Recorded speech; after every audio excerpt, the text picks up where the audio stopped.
podría tocar para Borruchaga, siempre Maradona. Genio, genio, genio, ta, ta, ta, ta, ta, ta, ta.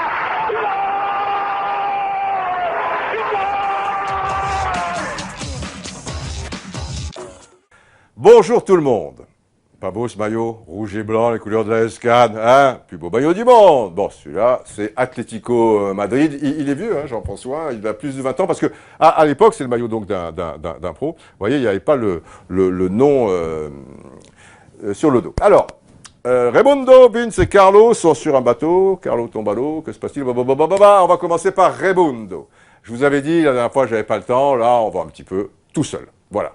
Le fameux livre de Raymond Domenech. Alors, déjà, au niveau timing, il y a des gens qui râlent, j'en ai entendu, ouais, enfin, pas question de timing, mais dire, ouais, machin, ressasser le passé, ça c'est le genre de livre, il faut qu'il sorte 4 mois après l'événement et tout, mais si 4 mois après la cata de 2010, qui arrive après celle de 2008, Raymond Domenech, qui sort un livre, bon, alors là, il termine comme Mussolini, quoi, pendu par les pieds, croc de boucher, enfin, bon, bref. Là où il peut sortir, finalement, Raimundo, c'est que même s'il aime l'équipe de France et que peut-être l'échec du dernier Euro l'a touché, je sais pas, mais en tout cas, là, il n'était pas aux commandes et il y a eu les mêmes problèmes.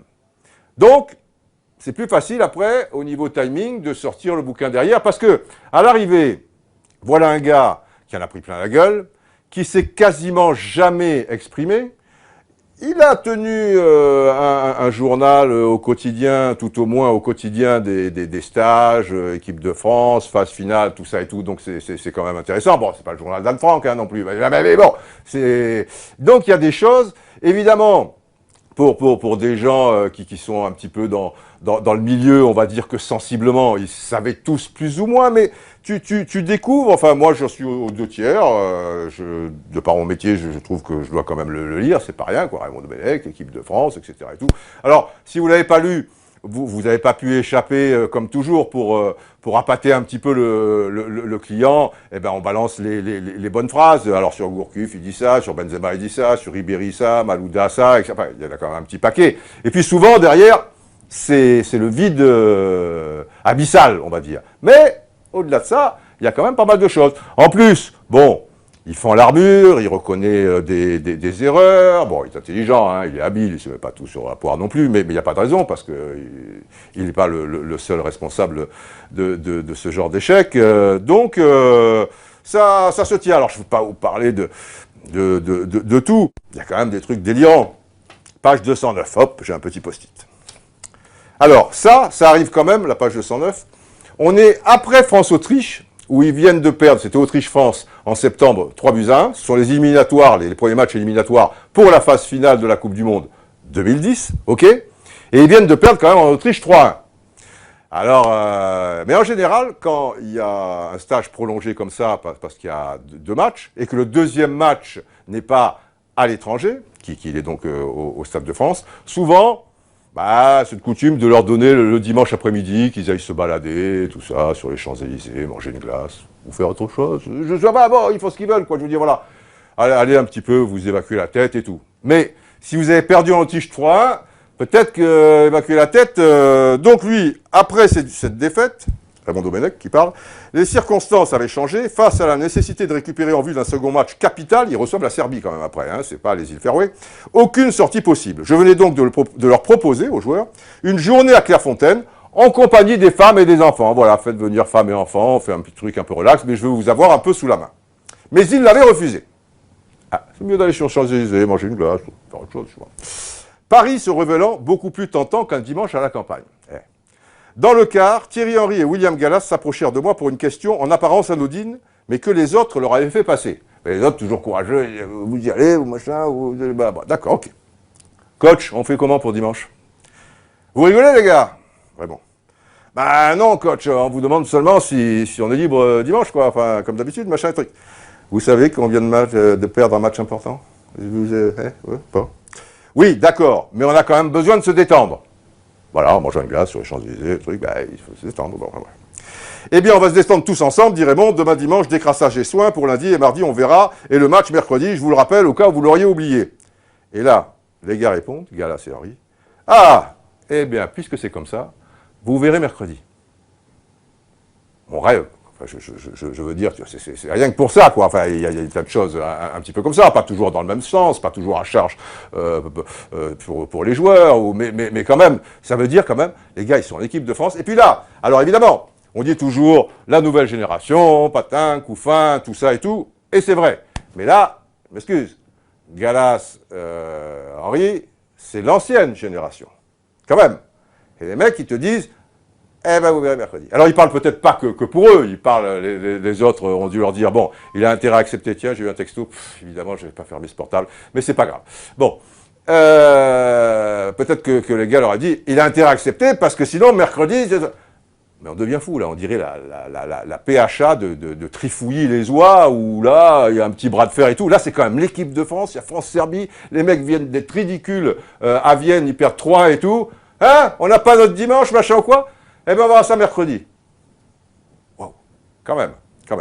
Et alors, ce qu'il en ressort beaucoup de ce livre, c'est que le mec, déjà, il a morflé quand même. Et il le reconnaît, il n'est pas là à jouer les durs ou un truc et tout, mais moi, ceci, moi, cela et tout.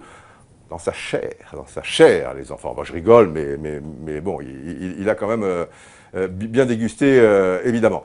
Mais tu t'aperçois au-delà de ça que le gars, il passe son temps, surtout sur les 4 dernières années, quoi, enfin, il passe son temps à gérer les égos. Et là, c'est pas les égos de la PHA de Trifouillis les oies, quoi. C'est les égos des machins et trucs. Et que les mecs, bah, ils se croient tout permis, quoi. Ils se croient tout permis. Alors, un exemple, Ribéry, le gars quand même. C'est à la période où il fait chier son monde parce qu'il dit je veux jouer à gauche, moi c'est à gauche, à droite, ça me fait pas machin ou quoi. Alors Domenech gère, machin. Mais quand tu étais à la Coupe du Monde, que tu débutais avec Zidane, machin, contre l'Espagne, tu marques un but, tu vois, tu étais à droite, tu étais machin. Eh, si j'ai un autre bon mec à gauche, même si toi peut-être t'es meilleur, mais que j'ai personne à droite, enfin, gna, mais il faut ceci. Après il dit mais les forts, machin, Francky, déjà ça, tu vois, il pourrait le clouer au mur et lui dire écoute, tu vas pas nous casser le bonbon, tu joues à droite, ça te plaît pas, casse-toi. Bon, mais non, il toujours mettre les formes et tout. Résultat des courses, l'autre boude. Et dans un match également capital, quelques mois plus tard, contre la Roumanie. Un an plus tard, sensiblement, toujours les éliminatoires. Vous savez qu'en Roumanie, ils font 2-2, le truc de Courcuff et tout. Et puis après, il y a le match retour, en France, contre la Roumanie, score final, un but partout. Et Ribéry est remplaçant. Il est remplaçant parce qu'il n'est pas bien en ce moment, il est ceci, il est cela, etc. et tout. C'était pas, je veux dire, une sanction de la part d'Armand Domenech, parce qu'il n'avait pas sa place, il était pas bien. Et là, à un moment, il le fait rentrer à la 57e minute à la place de Gignac. Et il lui dit, tu vas à droite. Parce que le gars allait à droite, allait avançant, Tony là, et le gars à gauche restait à gauche, donc tu vas à droite. Et Ribéry, et il l'explique. Ribéry n'en fait qu'à sa tête. Je ne sais pas si vous vous souvenez de ce match. On pouvait supposer qu'il était un peu maladroit, mais c'est volontaire. Ça veut dire que le mec, il va saboter le truc. Ah, tu me mets à droite. Eh ben, je t'emmerde. Il y a quand même le maillot de l'équipe de France, hein, je vous rappelle. Il est quand même au service de... Non. Eh ben, il reste à droite 5 minutes. Et il va à gauche, et il dit à l'autre, tu vas là-bas, tu trucs, et il met un why pas possible, score final, un but partout, mais même si la France a machin. Et là, je dis, quelque part, que il faut aussi l'accepter, ça, de la part de Domenech. Il a mangé le boa, la couleuvre. Parce que quelque chose comme ça, faut arrêter avec ces joueurs rois, etc. Il faut leur dire, surtout quand c'est l'équipe de France, quand c'est un club, c'est un peu compliqué, il est sous contrat, tu vas perdre de l'argent, tu vas truc, si tu le fais pas jouer, Division 3, je reconnais que peut-être tu es un peu machin. Mais en équipe de France, quoi de plus simple de dire, écoute, quand il a fait un truc comme ça en plus, tu vois, écoute, je ne te sélectionne plus, quel que soit ton niveau, même si tu deviens le niveau de Maradona, Pelé, Messi, tout ce que tu veux, je ne te sélectionne plus tant que tu es dans cet état d'esprit. Le jour où tu me téléphones et tu me dis, coach, j'ai compris, vous me mettez à droite, arrière droit ou machin, si c'est pour le bien de l'équipe et là, je m'adapterai. Et que tu as, parallèlement à ça, le niveau, quoi, hein, que je veux dire, tu machin, je te reprends. Et déjà bien heureux. Mais il faut faire ça. Et là, et ils ne le font pas. Ils ne le font pas parce que tu te tires un peu une balle dans le pied, un peu sans Ribéry, ce qui reste à prouver, parce que quand on a vu la suite, ce que ça a donné, total sectionnant. Et je trouve que là, en plus, tu auras tout le monde avec toi. Il faut l'expliquer. Alors, par correction, tu vas pas rentrer dans les détails. Ribéry m'a pris pour un con, j'ai fait ci, j'ai fait ça et tout. Là, tu peux le dire 1 an et demi après. Et encore, il doit y mettre les formes. Et dans le bouquin, il doit quand même pas tout dire. Il y a des choses. Bon, ok, tu protèges ton joueur. Il suffit de dire à la presse, bon, quand tu fais ta prochaine sélection. Et sportivement, je pense que Ribéry aurait eu sa place. Je ne le sélectionne pas parce que il ne m'a ni respecté, ni il n'a respecté l'équipe lors du dernier stage. Je n'ai pas à vous dire pourquoi, vous le saurez peut-être un jour, peu importe, lui il sait, et c'est l'essentiel. Juste vous rajoutez, si demain, parce que c'est des malins les joueurs, hein, ils ont quand même leurs journalistes, des affinités avec certains, qui vont faire des interviews sur mesure, etc., pour remettre le why, etc. Donc je respecte par correction pour l'homme, pour le joueur, etc. et tout, il sait, je sais. Maintenant, si demain ou après-demain, il y a une interview de Ribéry où il balance, parce qu'il ne dira pas la vérité évidemment, puisqu'elle n'est pas en sa faveur, où il balance certaines choses, alors là, moi je vous dirai vraiment pourquoi je ne l'ai pas sélectionné. Et basta. Et on n'en parle plus. Simplement, il est où le problème? Le problème, à un moment, on revient toujours au premier problème. Le premier problème, c'est qu'après l'Euro 2008, eh ben, il ne faut plus prendre Domenech. Et là, le problème, c'est les dirigeants. Parce qu'à partir du moment où un sélectionneur, quel que soit son niveau, son talent, je ne parle pas de Domenech là-dedans et tout, est à ce point fragilisé par la presse et par voie de conséquence l'opinion publique, les joueurs, eux, ils le savent, et ils se permettent donc ce genre de choses, et les joueurs, c'est des vampires. Si vous êtes en état de faiblesse, ils vont vous sucer jusqu'au sang. Si vous n'avez pas la gousse d'ail dans la poche, que c'est la presse qui l'a, c'est cuit. Donc, laissez tomber. Et c'est pour ça aussi que Domenech, qui s'est enfermé dans ce processus, ce que je vous propose là par rapport à Ribéry, je ne sais pas si vous auriez eu les cojones de le faire, mais ça me paraît évident de le faire. Il y en a ras-le-bol maintenant. Mais, il n'aurait pas pu le faire parce que dans la conjoncture du moment, par rapport à sa position vis-à-vis de la presse, l'opinion publique, machin truc, il était cuit s'il se passait de Ribéry. Et là, il a une grosse part de responsabilité.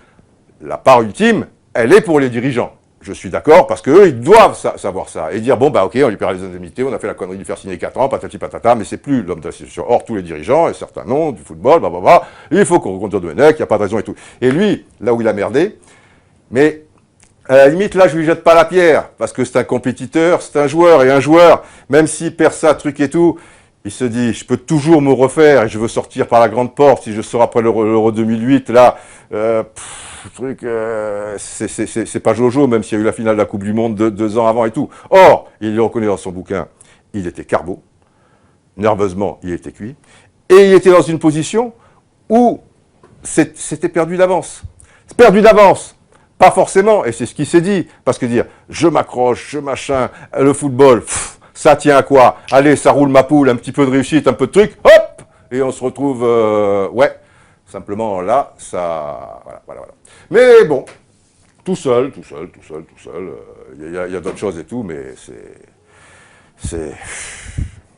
Bref, mais c'est pas encore une fois que des règlements de compte non plus, et moi, vous avez bien compris le processus. Mais enfin, c'est les deux anecdotes que je viens de vous donner, les bras m'en tombent. Voilà. Les mecs ont besoin de se détendre. Voilà. D'ailleurs, je vais arrêter le blog parce que j'ai besoin de me détendre. Hein, tu es d'accord derrière ta caméra là, hein? Ouais, bah ouais. Enfin, tu verras mercredi, hein, si c'est machin. Bon. Alors ça, c'est la première chose, voilà, truc Raimundo. Arrive Vince. Alors Vince, Vincent Labrune, le drame. Le drame parce que vous avez vu sans doute cette image fugitive, alors que on est à quelques minutes de la fin, Lyon est en train d'exploser l'OM 4-1, et vous avez dans la loge, hop, à un moment, ce qu'on appelle un plan de coupe. Voilà, le réalisateur, il panote, là, il a une caméra, de toute manière, qui est rivée sur la tribune présidentielle et tout. Et là, pas de bol, la Brune est debout, et il est mort de rire, en train de discuter avec un grand noir, je sais pas, un truc, il est mort de rire, alors que les mecs, bon. Dès que j'ai vu l'image, évidemment, je pensais aux supporters. On ne peut pas leur jeter la pierre, les supporters. Alors après, que sur les forums, les trucs et tout, que ça aille trop loin, que dans la caricature, parfois dans la méchanceté. Non. Mais d'un autre côté, les supporters, il faut bien faire attention, sont quand même des mecs, ils vibrent pour ça, ils font des sacrifices pour ça, ils rêvent la nuit de ça, ils sont comme ça pendant les matchs. Et là, tu t'en prends 4 à domicile contre Lyon, donc tu es comme ça, tu n'es pas en train de rigoler. Et cac, il y a le président qui est en train de rigoler. Donc que les mecs ça les touche, je le comprends. Après la suite, alors, après la suite, que se passe-t-il? Stéphane Tapi, le père de qui vous savez, il a, je sais pas, une émission, enfin, où il est en tant qu'expert, ou je sais pas, expert de quoi d'ailleurs, je sais pas, enfin bon, il aime le foot, il truc et tout, mais bon, bref. Et sur France Bleu, le lendemain, ou quelque chose comme ça, ouais, ce président qui rigole, et patati patata, et pire que tout, il donne le portable de Vincent Labrune sur l'antenne. Alors là aussi, les bras m'en tombent, parce que donc évidemment, là, c'est le désastre, quoi. Alors là, je veux pas être machiavélique non plus. Le fils de Tapi ne supporte pas Labrune. Tapi veut racheter la Provence. Tapi veut se impliquer machin. Est-ce qu'il envoie en sous-marin son fils? Je pense pas. Je pense que c'est plus un truc stupide qu'autre chose, quoi, dans la mêlée comme ça. Mais bon, quoi qu'il en soit. Alors, maintenant, même si je comprends les supporters, même si ça doit rester un petit peu... le gars, c'est vrai que lui, c'est pas un président supporter comme celui de Valenciennes ou Monsieur Romeillet de... Monsieur Legrand ou Monsieur Romeillet de Saint-Étienne. C'est sûr que Legrand ou machin, truc et tout, même si, comme l'a raconté Vincent Labrune, en fait, le Grand Noir, c'était l'agent de Rémy, et Rémy venait de marquer un but, et il lui a raconté une vanne ou un truc en lui disant, tu vois, il va revenir, machin ou quoi. Je pense que si Monsieur Romeillet ou Monsieur Legrand ou d'autres personnes, ah, pétard, ça devait arriver, ça. Voilà, hop, c'est réglé. On leur balance la plus belle vanne du monde, par exemple celle du bébé taureau et du papa taureau. Ils sont en haut d'une colline, il y a des vaches. Non, vous la connaissez très bien. Je pense pas qu'ils rigolent. Tu vois, je pense qu'ils disent, écoute, ne me casse pas les couilles avec tes histoires à 2 balles. Moi, je suis vert, voilà. Ou je suis rouge, de honte, si c'est Valenciennes, machin, truc. C'est comme ça, c'est pas un président supporter. Et l'OM, quand il était gosse, c'était pas son club, c'était pas son truc. Lui, il est là parce que la blonde, parce que Robert Louis Dreyfus, parce que... voilà. Maintenant, avec le temps, c'est sûr qu'il doit aimer beaucoup ce club, qu'il doit aimer l'OM, qu'il doit aimer les joueurs. On s'attache à ces petites bébêtes. Moi-même, à un moment, j'avais une souris verte qui avait un Yorkshire. Je donne un exemple, je fais une petite parenthèse. Bon. Moi, j'aime les gros chiens. Et aujourd'hui, j'en ai un qui est peut-être bas, mais il est gros, c'est un catcher. Bulldog anglais, Cléopâtre, vous devez la connaître. Bon, bref, elle avait un Yorkshire. Un Yorkshire, c'est ridicule. Qu'est-ce que tu veux discuter avec un Yorkshire? Qu'est-ce que tu veux rigoler à qui? Tu fais ça, pouf, ça me fait penser à Belmondo, tu vois, cette bête, le mec qui faisait des trucs, ah là là, en plus message, machin. Bon, qui faisait des hop, par-dessus, l'hélicoptère, à Venise, à ceci, à cela, là, qui saute d'un pont, là, hop, qui est là avec 2 crocodiles, hop, il en tient, hop, il tient l'autre, et truc, et il leur fait la morale, arrive un hippopotame, ah, coup de pied à l'hippopotame, machin, truc. Et le mec, après, il est avec un Yorkshire. Tu vois, Belmondo, Roland Garros, avec un Yorkshire. Alors, Tarzan avec un Yorkshire, c'est ridicule. Bon, Chita, je veux bien, mais surtout le lion qui louche. Mais je veux dire, tu vois Tarzan avec un Yorkshire, donc c'est ridicule. Alors, pour terminer avec cette histoire, elle avait un Yorkshire. Eh ouais, mais même si tu n'es pas Yorkshire, même si tu n'es pas machin, eh ben, je m'y attachais, parce que peu cher au début, qu'est-ce que tu veux que je te dise, toi? Tu montes sur le lit en plus, bon, tu montes sur le lit, tu es chez toi, tu es machin, et puis après, avec ses petits yeux, machin, eh ben, et puis après, tu l'aimes bien, voilà, truc. J'ai eu la montagne des Pyrénées aussi. Parce que les chiens dorment sur les lits, machin, quoi. À montagne, alors ça c'était mon chien, donc c'était et à montagne, quand vous avez la montagne du Pyrénées qui dort sur le lit, ça vous laisse pas beaucoup de place. Hein. Faut que votre chérie soit conciliante quand même. De côté, vous êtes collés, vous êtes... Bon, enfin, tout ça c'est anecdotique et tout ça pour dire que, bon, Vincent Labrune, il arrive là comme un chat dans un jeu de quilles ou un Yorkshire dans un jeu de quilles. Quand on pense, c'est aller plus loin. Il y a une rumeur qui a circulé comme quoi Canal+, je veux dire, avait ce plan en stock, qui datait peut-être de quelques semaines, en rigolade, et à ce moment-là, alors que l'OM est à la rue, hop, ils le mettent. Ouais, la cassette, putain, tu sais où il rigole, mets la cassette où il... Ouais, voilà, mets-la, tu es prêt? Ok, 4 allez, on l'a... Faut pas déconner, quand même. Et c'est même sorti dans des presses dites sérieuses, etc. C'est n'importe quoi. Le réalisateur, faut se mettre à sa place, le réalisateur, il a ce truc dérivé. En plus, dans cette cabine présidentielle, là, dans ce machin, c'est très sombre, c'est très noir. Il sait qu'il va voir Labrune qui va être comme ça, voilà, hop, il appuie sur le bouton, oh putain, il est en train de rigoler, hop, il zappe. Mais le mal est fait. Maintenant, c'est incroyable de la part d'un gars comme Vincent Labrune, qui est quand même le king, paraît-il, de la communication. Et le king de la communication, il sait qu'il y a des caméras qui sont rivées sur lui, qui machin. Alors on lui demande pas à Quatrain de pleurer, je veux dire, on lui demande pas de putain tu as un sabre, voilà, de prendre un sabre parce qu'il dit peut-être la caméra machin et de faire ça, dire oh je vais me faire un harakiri, c'est tellement dur, non, pas là, mais ouais, là il a merdé. Enfin la rumeur. Alors ouais, si tu vas jusqu'au bout du truc, il y a aussi une cassette à Canal+, c'est le gros complot quand même, hein, ce truc qui est prête où le jour où l'OM mène 3-0, on a Labrune qui est en train de pleurer, de pester, de rager, quoi. On va dire quoi, il n'est pas content alors que le mène 3-0. Non, enfin, bref. C'est du grand n'importe quoi, mais bon, c'est l'histoire de notre football, des machins, les trucs, il est pris dans la déciseuse. Mais ça va s'arranger. Alors, terminons maintenant avec Carlo Ancelotti. Alors, Carlo Ancelotti, défaite à Saint-Étienne, ils n'ont pas été ridicules. Bon, alors là, je vais faire un massacre. Oh là, c'est ma fille, petite machin. Oui, ma chérie. Oui, bon, oui. Non, je peux pas. Papa est en train de faire un blog, là, et qu'est-ce que c'est le blog? C'est le truc où je suis, tu sais, dans la navette spatiale, le fond noir, patati patata, Apollo 13, où une fois je t'ai amené, je t'ai dit d'être sage, d'être par terre, de pas faire de bruit, et où tu n'as pas arrêté de gesticuler, tu as fait du bruit avec du scotch, machin, finalement je t'ai terminé sur les épaules avec moi, patati patata, voilà. Donc ça veut dire que je suis en live, ma chérie, je suis en live, voilà.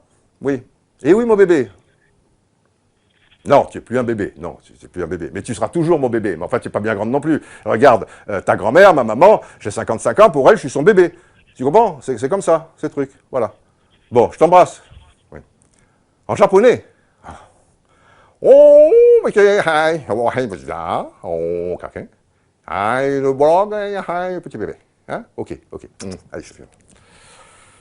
Ouais, bon, ben ça va, c'est que du foot aussi. C'est votre fille, vous n'allez pas l'envoyer chier comme ça ou quoi. Elle est petite, elle ne comprenait pas. Tu vas pas lui dire, machin. Bon, si c'était un adulte, hop, j'étais parti pour. Bon, je suis en train d'enregistrer, rappelez-moi, Alors, ça me fait penser à une anecdote. Un truc comme ça, un peu freestyle, petite parenthèse avant Carlo, un petit freestyle. Une fois, alors je vous dis pas où, c'était sur une autre chaîne, on était en décalage horaire parce qu'on suivait une compétition, et le chef des sports, de l'époque, machin, demande à un chef de prod de se faire envoyer un fax urgent par ceci, par cela, nini, donc il faut qu'il appelle sa femme pour ça, le mec en question. Donc là-bas, il est quand même 3h du matin en France et tout. Et nous, on est à côté dans le bureau, on n'écoute pas spécialement, mais on voit que ça merdouille un peu. Parce que la femme, elle doit être endormie déjà, à 3h du matin, machin, un truc. Peut-être être avec, je sais pas, non, enfin, bon, bref. Elle est pas, quoi, machin, truc. Bon, on sent que ça tarde un peu. Et le mec, il lui dit, le gars en question, le chef de prod, il dit, écoute, maintenant, tu fermes ta gueule, tu envoies ce fax, et basta. Pouf. On s'est regardé, putain. Des fois, certaines femmes me disent que je suis un peu macho, ouais, origine, antillaise, marseillaise, machin, mais ça, je peux pas dire, écoute, tu fermes ta gueule, tu envoies je prends un truc, machin. Je peux dire à la limite, écoute, tu vas pas nous chier une pendule, voilà, tu envoies le fax, ah, je peux pas même chier une pendule, bah, si je mets chérie avant, ça passe. Écoute, chérie, tu vas pas nous chier une pendule, oui, je sais qu'il est 3h du matin. C'est la manière de le dire, en fait. Mais ferme ta gueule, même si tu ruses un peu, écoute, ma chérie. Oh, que je t'aime, tu es trop mimi, ferme un peu ta gueule. Non, ça passe pas. Mais là, il n'y a pas question de temps, ferme ta gueule, ça passe. Bon, bref, on était à quoi, Carlo? Bon, j'espère qu'on va pas te emmerder une fois. Enfin, je réponds plus. Carlo, alors, le drame, c'est pas l'élimination en soi. PSG n'a pas été nul non plus.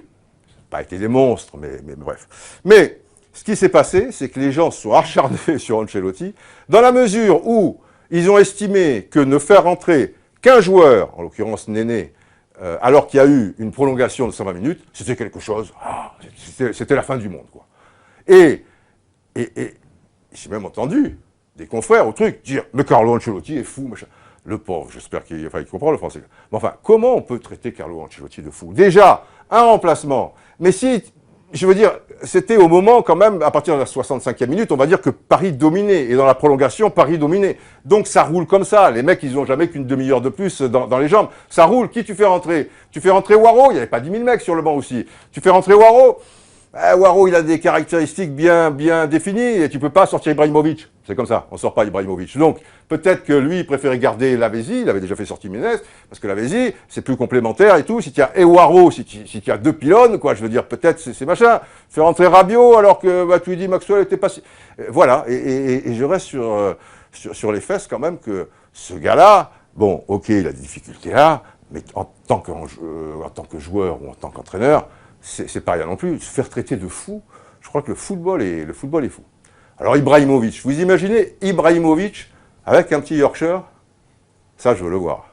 Non, avec un montagne des Pyrénées, comme Belle et Sébastien. Belle, tu es si belle. Là, c'est pour les moins de 50 ans, on ne peut pas comprendre. Encore qu'il y a eu des rediffusions là. Enfin, Ibrahimovic dans la lit, parce qu'il a des cuisses comme ça, avec le montagne des Pyrénées qui dort sur le lit, La femme, je sais pas si elle ferme sa gueule ou si elle chie une pendule, mais bon,